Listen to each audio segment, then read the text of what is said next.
Starlink is semi-controversial, right? Because on one hand, people think it's great that you're going to provide the internet through these satellites that are flying around. Sure. But astronomers and a lot of people that are, amateur astronomers, are like, So mostly the amateurs. I mean, there's and we've talked with the professional astronomers and assuaged their concerns. yeah, Yeah. but the amateurs are pissed. Yeah, but they're like, the they don't know what they're talking about. The pro level guys, they know what they're talking about. We'll make sure that this is not like an obstacle to science. So What the obstacle would be the visual aspect of it, right? The seeing these things flying around, that would be it? yeah, honestly, it's pretty hard to find our satellites once they've reached orbit. It's hard to find them, and we have trouble finding our satellites. We're like, we got like. But I've seen pictures of them. Yeah. Well, first of all, so during the initial, like when they get tossed out of the rocket, briefly, they were tumbling, and so when they're tumbling, they'll twinkle, and then you'll see them. Oh, so this was just the initial. Yeah, it's just the initial orbit. They just got tossed out of with alpha stage deploys.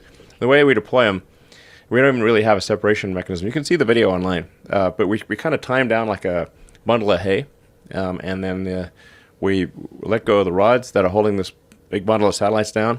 But before that, we rotate the stage. So the stage is rotating, and the satellites get just like if you took a deck of cards and they all get thrown out because they have different amounts of rotational inertia. So. And what kind of bandwidth are these going to provide? Oh, so yeah, I mean, I think long term we're talking about gigabit level. Really? Yeah, gigabit low latency. So you could play like a fast twitch video game, download a movie super fast. It'd be great. And this is going to be global? Yeah. And is it global by the satellites that you've already launched initially, or will it require a series of satellites in different parts of the country or different parts of the world? Well, these satellites are actually zooming around the Earth at 25 times the speed of sound. And there's currently 36 planes, so they're I mean, to the satellite feels like it's going in a circle, but the Earth's rotating underneath the satellite. So the ground track looks like a sine wave. So if you look at like from the ground perspective, the satellite's doing this like sine wave with a peak at 53 degrees, and then there's 36 planes, so they're all doing like a sine wave, just offset by a little bit, but like I said, like space is real big, so they're not in danger of whacking it into each other. It's super big up there. They don't really even get close. So anyway, so they're zooming around Earth. We got a lot of coverage around 53 degrees, and then we just started to launch some polar satellites, which will go have an orbital inclination that allows them to kind of go have visibility to the poles, almost, Who the fuck is that for? Just in case? I mean, there's people that live up there, I guess a few. Yeah.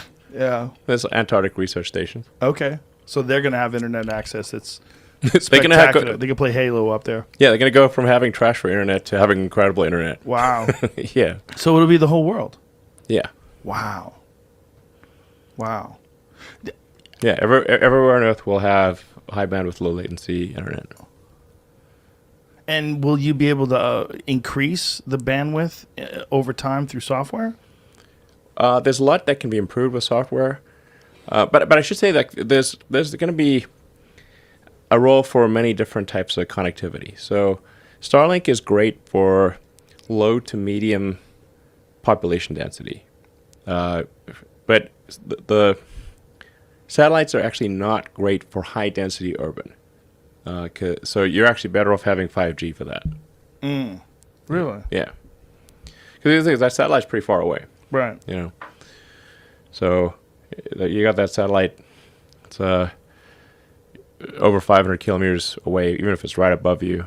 On a slant distance, it's like could be, upwards of 1,000 kilometers away. So this would be fantastic for rural areas. yeah, It will provide some amount of connectivity in dense urban environments, but Equivalent to like what, 3G? no, it's more like, so think of like basically like what's the spot size of a satellite? Like when it's putting a beam down in a location, and how big is that beam? And that's so it's got a certain amount of bandwidth for that beam, and that beam is just like, it's a pretty big, like think of it like a flashlight or something. Right, and what is Okay, it? it's the same thing. It's just It reaches a few blocks? Or? like if you had a flashlight up there and you're pointing down, it's like, okay, you're going to illuminate an area. Right. So flashlights just shooting out photons in the visible spectrum. We're shooting out photons in the KUK band. Much bigger wavelength than visible light. So anyway, so these things. So we got a bunch of spot beams basically. But these beams are giant by cellular standards. Like they might be, several miles diameter on that beam.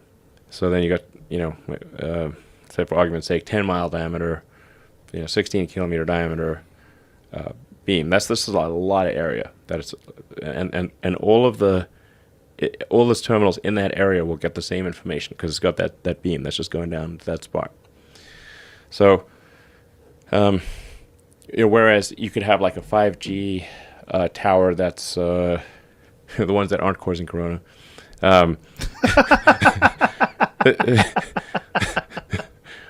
Kidding.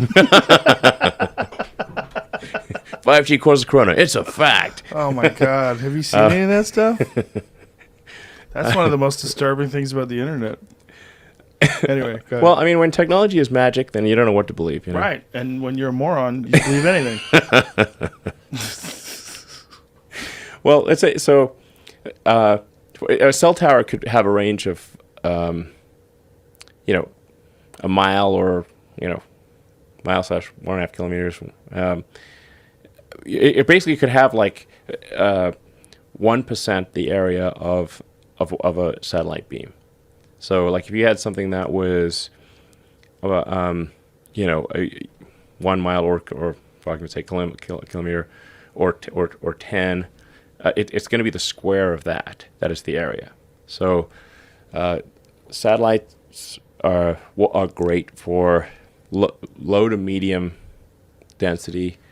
5G is ideal for high density. I see. Yeah. And also because you could distribute the towers